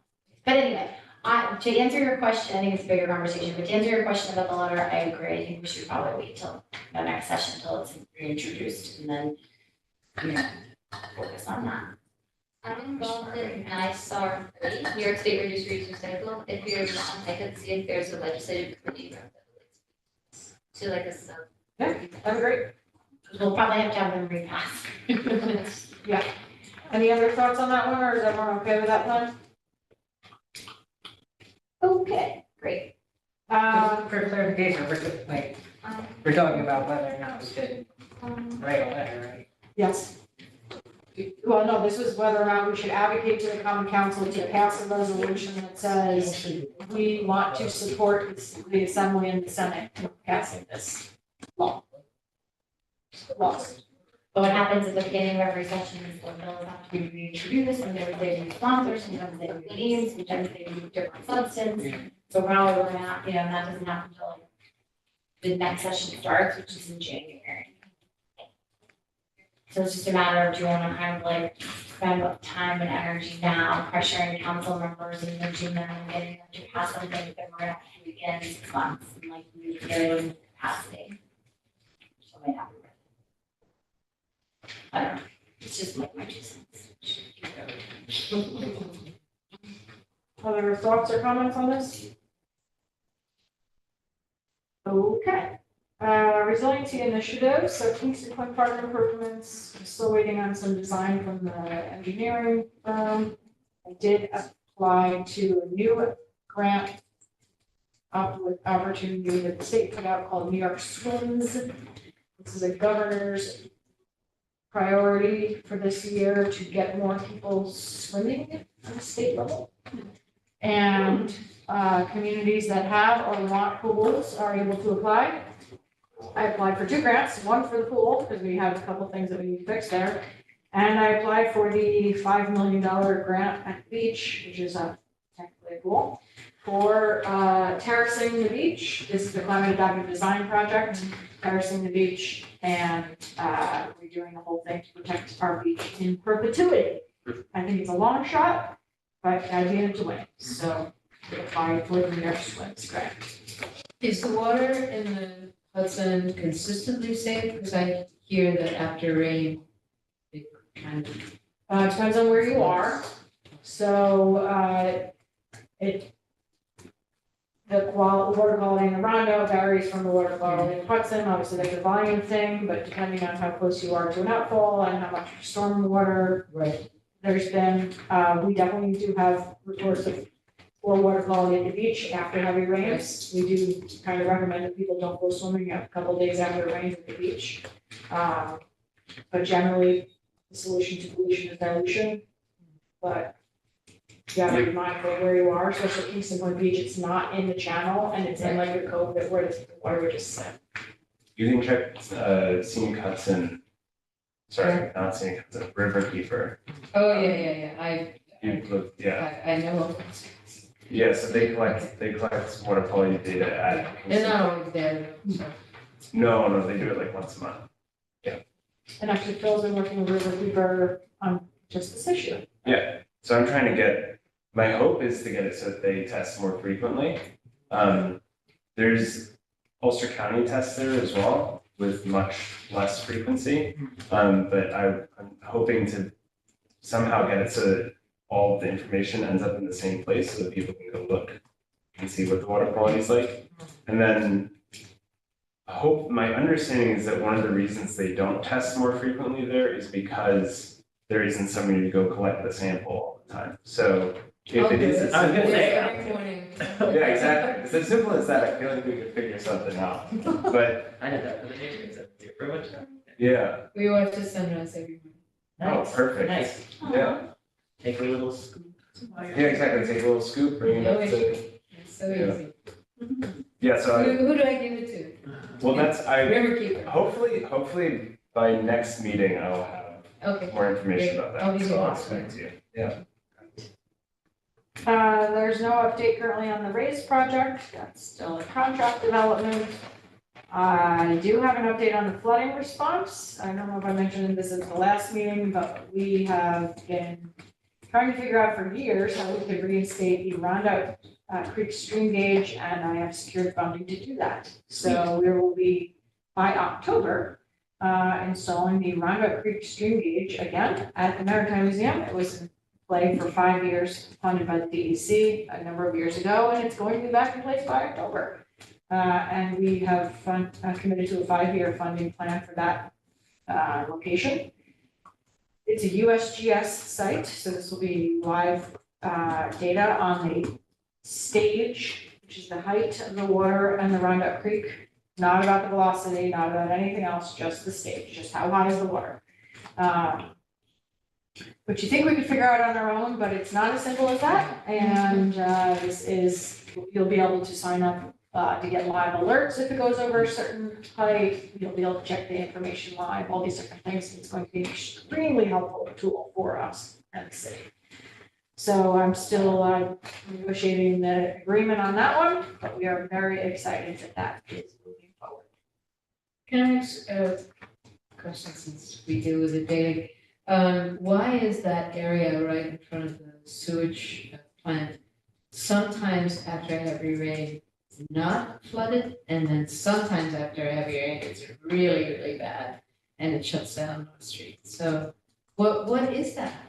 So it's a combination of a couple different things. What Aneshka is talking about is right on the Strand. The lowest possible spot in elevation is actually right outside the wastewater treatment plant. Between that and the Maritime Museum, those are like the lowest possible points. At 5.2 feet of the left stage, our tide changes by 4 feet every day. Sometimes it's 4 feet higher, 4 feet lower. When it hits 5.2 feet of elevation, it comes over the bulkhead, so it comes onto the land. If it goes to 6 feet, it goes inside Old Savannah. So if it's, those parts are even less than 5.2 feet. And so unfortunately, we are seeing a combination of things. It could be totally sunny day flooding, which is just a high tide, and it might be in the spring, or it might be related to storm surge from a storm off the coast. It could be related to rain, but it's not always. I monitor the forecasting every day, and I put out, emergency communications if need be, if it goes above 4.5 feet.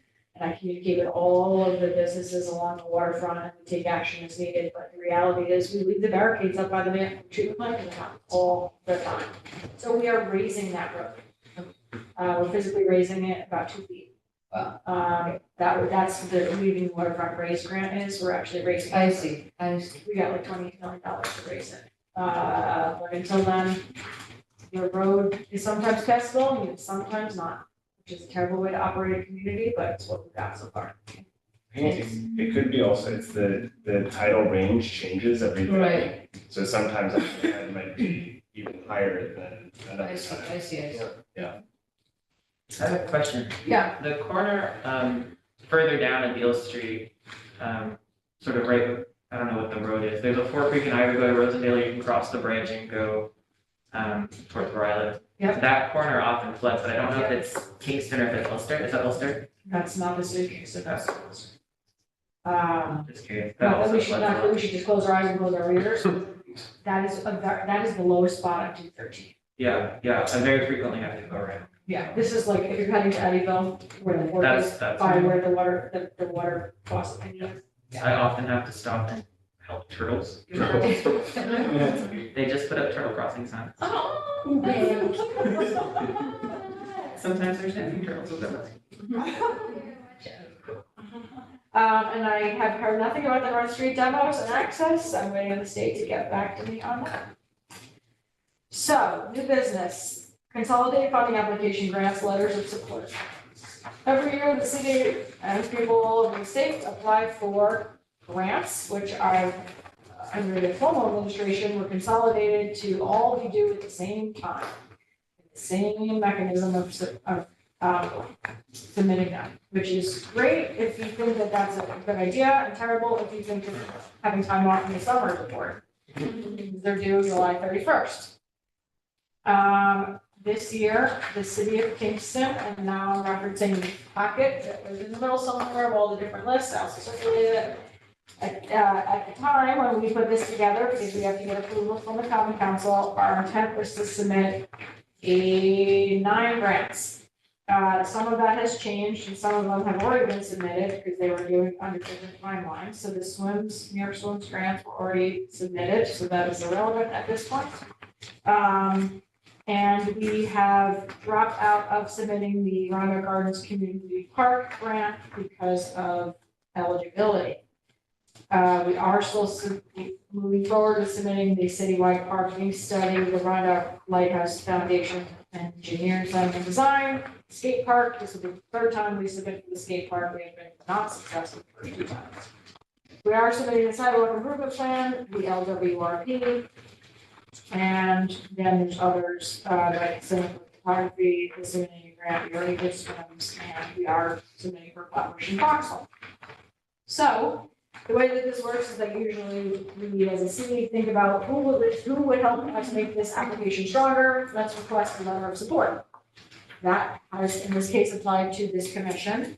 These are due on July 31st, which basically means it has to be an immediate turnaround of a letter of support, which is why there are templates included that we have city project managers submitted for consideration. So what we do as a commission, and we do this every year, is we'll go through each one individually. We'll discuss the merits of the grant, the relevancy to Climate Smart Kingston Commission, if any at all.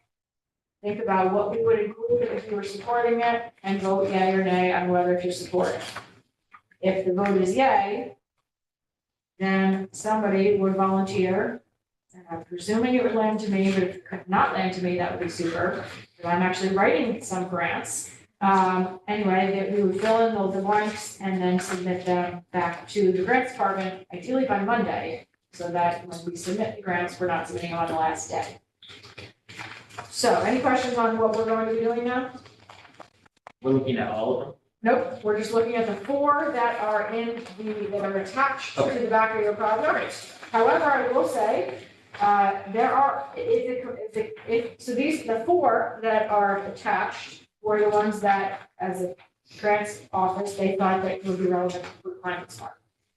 If there are others on this list that you're like, hey, I also support that, obviously that can happen. So that actually happened in CAC. It wasn't a rich parking study, but they did submit a letter of support for the parking study. So we'll go through these one at a time in the order that are on this summary list. The first one would be the Lighthouse Foundation Engineering, Planning, and Design. This is the one that starts with Aaron Ross on the top. Basically, the letter would say, or you can read the definition, but the funding would support engineering, planning, and design and production of bid-ready construction documents to restore the foundation of the historic lighthouse. Over 100 years old, the foundation is in danger of failure due to age, increased frequency, and severity of storm surge related to climate change. I would surmise that this was sent to this commission because that description says the word climate change. So this is a grant. The project ask is for $150,000. It's a total project cost $200,000, and the grant is through the Office of Parks, Recreation, and Historic Preservation. Comments, questions, thoughts? And there's no pressure whatsoever to say yes. What's lost by saying yes? Good to me. Yeah, it's fun. Right. It doesn't seem very relevant, but I don't see the harm in supporting it, if that makes sense. I don't know. Mitigating effects of climate change. But it's like, On a pretty lighthouse. yeah, I love a lighthouse, but yeah. it's not really infrastructure, you know what I mean? Is it still used, the lighthouse? It is still. Then in that case, it is infrastructure, so yeah, it does fall under our purview. Yeah, sure. Pardon me, yes. Yeah, so, I mean, I don't want it to fall into the river, whether it's relevant to climate smart The is, city. totally. I feel like whether it's relevant to this commission is more about like, is it still in use? So our reason is we don't want it to fall into the river. I think that's right. That's what you want me to write in the green. There's the road.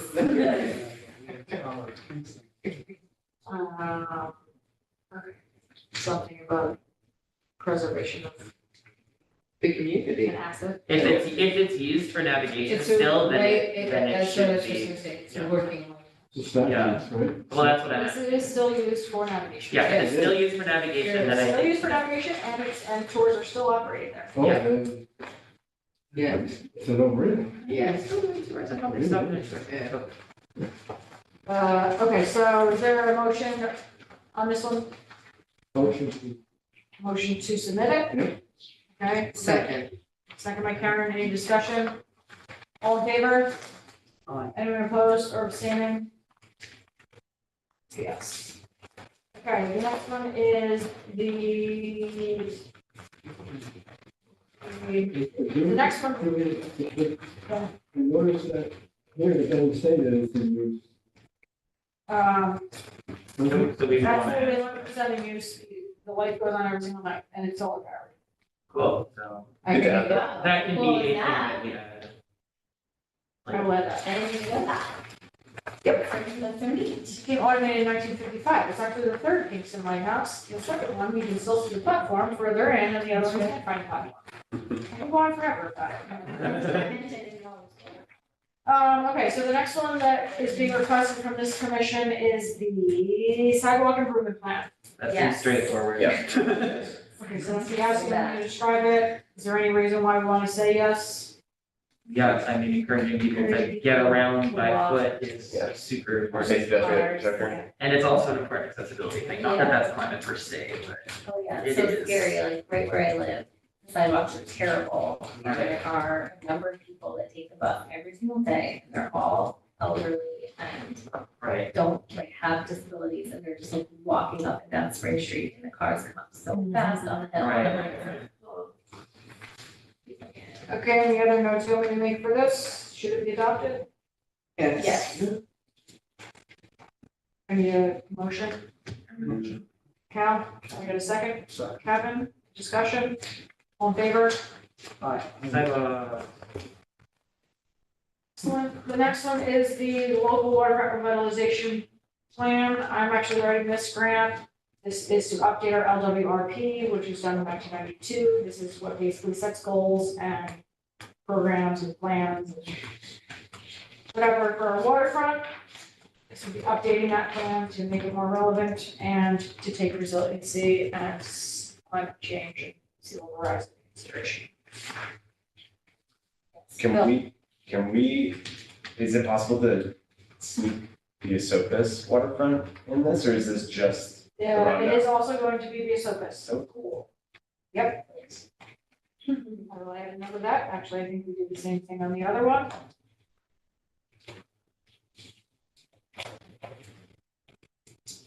Seems like updating it to take climate change into account makes it very straightforward that we would. Yes. This is a massive grant. How much are you writing it for? This is just to update the plan. And Oh, it's just right, to update it. this is just to update the plan and this is a grant that they offer every single year. And generally the grants only range from 75,000 to 150,000. Okay, and this is only for planning and designing. This is So for far, updating the plan, not actually implementing. And just for the waterfront. Just for the Not waterfront, comparison. Sopus and the Runner Creek. Is there a motion? Okay. Motion by Jake, is there a second? Second. Kevin, is there any discussion? Or any other notes you want me to add besides we like that you're taking climate change into consideration? I think we could add something about like recreation along the waterfront is like an opportunity for people to, experience the natural world out. Okay. Any other discussion?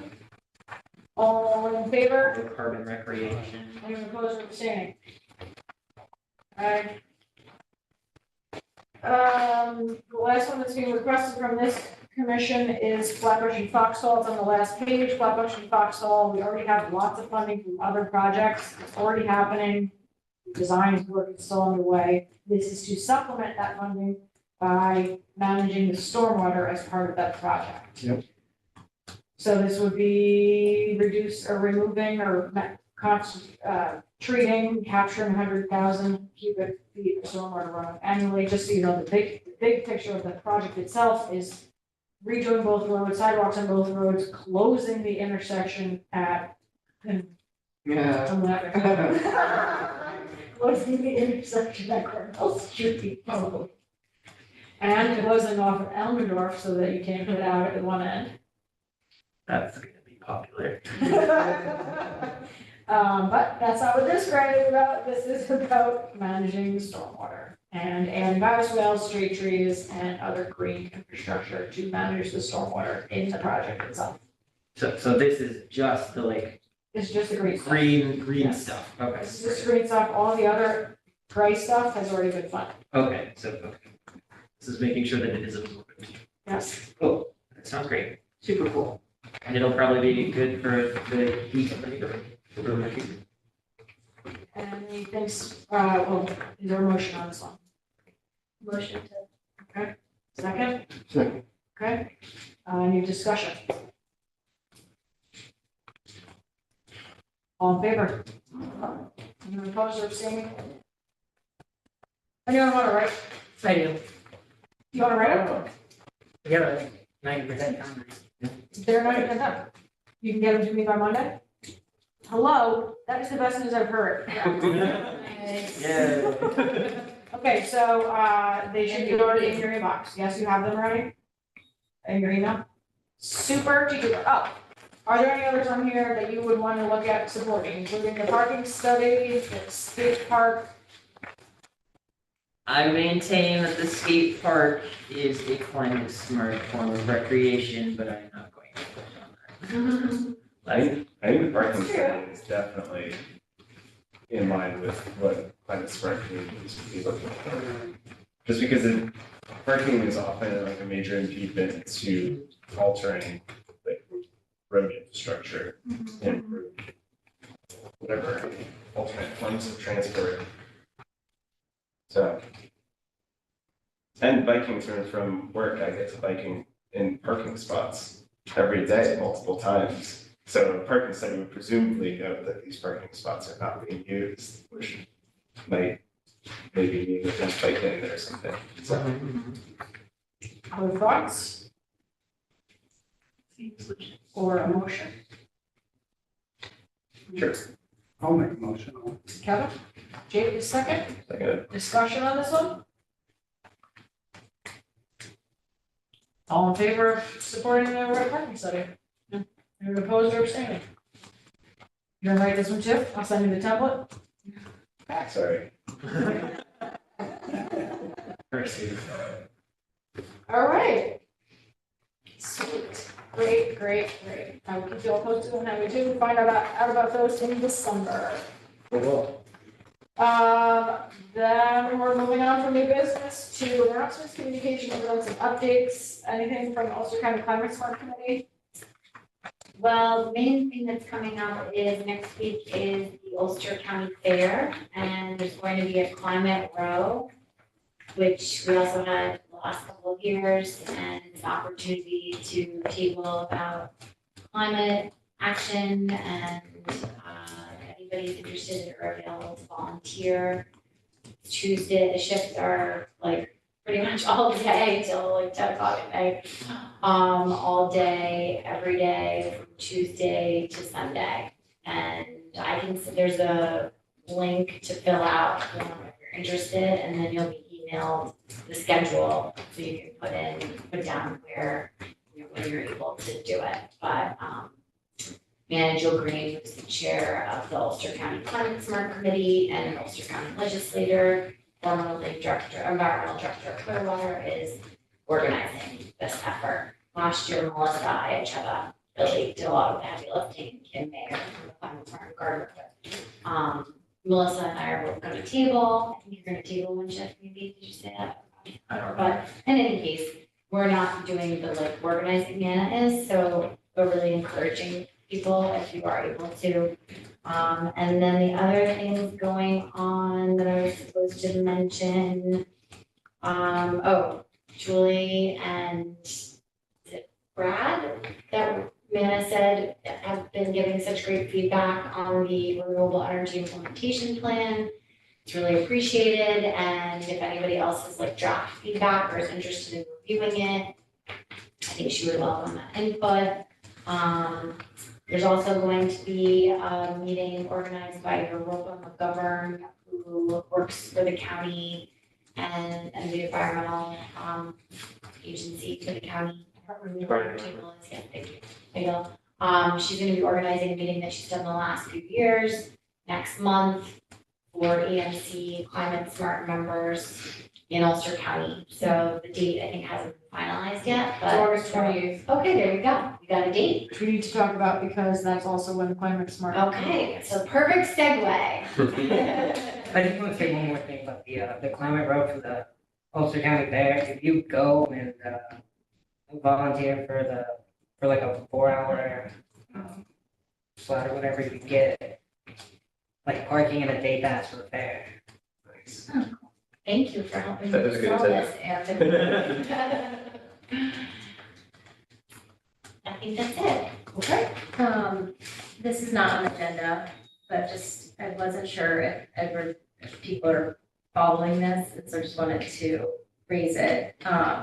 So the DEC is gonna be hosting comments on some new regulations affecting freshwater wetlands. They're actually gonna be expanding their regulatory authority over freshwater wetlands. And so there will be more freshwater wetlands that will be under the regulation of the DEC. And they're taking comments on those regulations, and that's not necessarily a bad thing, but it just means the DEC has stricter rules than if a wetland was under federal jurisdiction. And so for what I do on a daily basis, we're thinking about this, so how is this gonna potentially affect solar project development? Because there's areas right now where our projects are not, those wetlands are not currently under DEC jurisdiction, but they likely will be when the new regulations come into being, which then means you're gonna have less land than you can develop for solar projects or other types of infrastructure projects. We're just thinking about in terms of solar. It's not a bad thing, but it just means that it's going to affect renewable energy development in New York, and potentially make projects smaller and slower because they're expecting that, you're gonna see potentially twice as many, JE jurisdictional determination applications as a result of this new ruling. They're not right now planning to staff up twice as long, so like twice as much, so it could also lead to just longer delays. So it's not, again, it's not necessarily a bad thing, it's just something to be aware of. And so if this could affect infrastructure projects that are getting planned by the city or county or whatever, so they're gonna be posting, they've already done some public comments, but they're gonna be doing, this is, I think, like a final opportunity, it's gonna be in September. So if your organizations are interested in commenting, I can send the link around to them. Let's do it. Just something to mention. Thank you. So yes, I did want to note, a couple other things. The, Chris O from Sustainable Hudson Valley did send around a note that says we're doing Climate Solutions Week again. So last year we did Climate Solutions Week. We participated, we offered a composting program and a webinar about something. I can't remember. I think it was like the community CCA. preservation plan or something. Oh, no, it was about the CCA, you're right. CCA webinar, yeah, holy cow. Anyway, Climate Solutions Week is happening again this year. It is September 13th through 29th, far longer than a week. It's 2 weeks, including 3 weekends. And they wanted to know if we want to do any programming. We probably need to determine that by the next meeting. We do, and to that point, our next meeting is in conflict with the Ulster County Environmental Management Council roundtable, which is which we will need to move it, because I always go to that. That's the event that I was talking about, where all the conservation advisory councils from around the county get together and have this big roundtable. In Rosendale usually. In Rosendale. And so we need to first move the August 28th meeting. It either be moved to, if we want to keep it that week, the 26th, the 27th, or the 29th.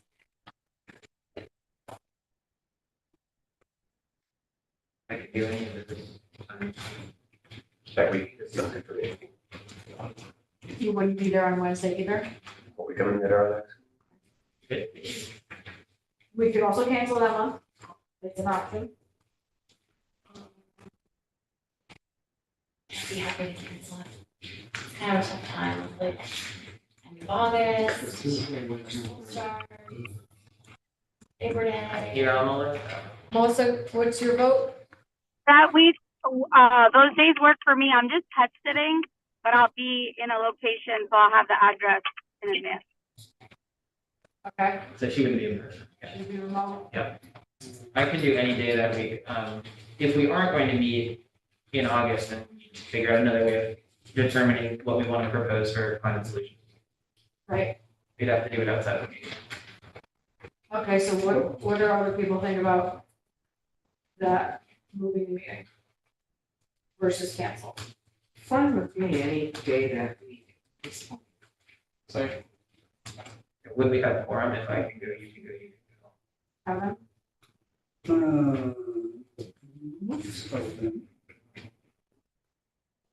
That's 4. We need 2 more. Roberto, what did you say? I'm not sure, and I'll tell you why, because I have an appointment, I'm going under on the 3rd. So I have an appointment, and I don't know exactly when, it's in August, it's in late August, so can I let you know, Julie? Well, let's see what everyone else is saying. Vicki, what's your availability? That whole week, 26th. Yeah. Any day Tuesday. Okay, so then we could do Monday or Thursday. All right, so then, what? Melissa, you said you can't tell us right now? Oh, you'll She be said she's remote, pet you'll sitting, be she'll be remote. so she can't count for the quorum. Bella, what's your availability? I mean, I think that is that Monday, Ulster Climate Summer. I can make it in person if we need. I'm gonna be pet sitting in New Paltz, but if you need me to come, I'll come. I think Ulster Climate Summer is that Monday, and we're looking Wednesday, so it's kind of a lot for me to also commit to. So maybe Thursday.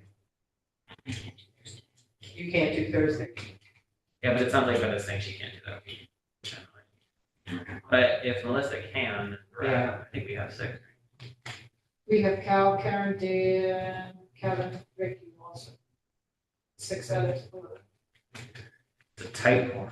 Yeah. I mean, maybe my only reason for saying I don't know if we should cancel is because we won't be able to put together something for Climate Solutions Week. If we don't care about putting together something for Climate Solutions Week, it doesn't matter. What if we just like try to organize a meeting outside of an official meeting focused on that for people who want That's a good idea. preferably like on Zoom every day. Yeah. Don't let it. Okay, so we either need to cancel or decide on doing it on Monday or Thursday.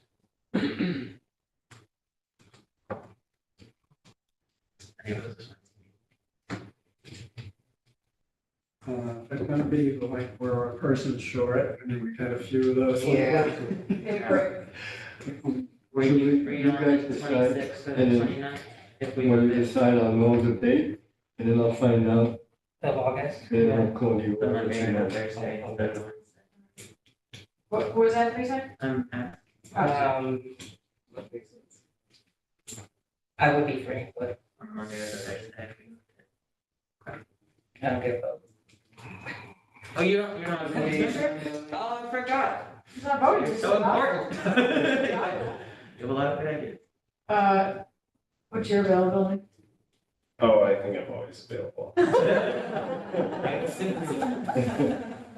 All right, well. Do we want to just pick another date and we'll check quorum closer to it, and if it looks too tight, then we'll cancel it? Okay. Because it sounds like at this point, we probably have quorum. Why don't we just encourage people to go to the EMC roundtable thing? I mean, that's fine. I don't know if we can make a decision about it there, but if we can. Literally, that's the reason. Just like, if we want to do something for Climate Solutions, we can have a conversation.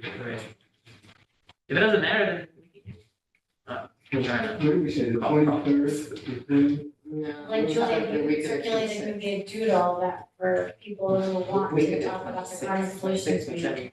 And then we can find another time to meet about that. We don't have to have a long meeting. Sure, that's fine. All right. I'm gonna leave you guys. Scheduling. All right, we are canceling for August. I'll get you that, website for next month. Where are we going? So spring of next month, or you want to like? Then what about the Climate Solutions Week? I will send around a doodle for people who want to meet separately on a lunch break or sometime and talk about the climate solution. This one, where. Is there any other business? Perfect. I will send you that. Is there any other business? No. Not any motion to adjourn. Motion to adjourn. That's an S. Second by Karen. All in favor? Aye. All right. You opposed to Did you skip the social media post? Yes. Yep. Sorry, did you talk about the social media post? We are right now. Having the meeting. Ulster County Fair. Ulster County Fair. Yeah, we could post. Okay, I also have, And the tiffin. We can post a link to the forum, Melissa, that we don't want people to. Did we go on if adjourn? they want to. Yeah, I think so. okay, a lot of people are talking at once. Can someone just email me what you all just said? I'll tell you. Yes.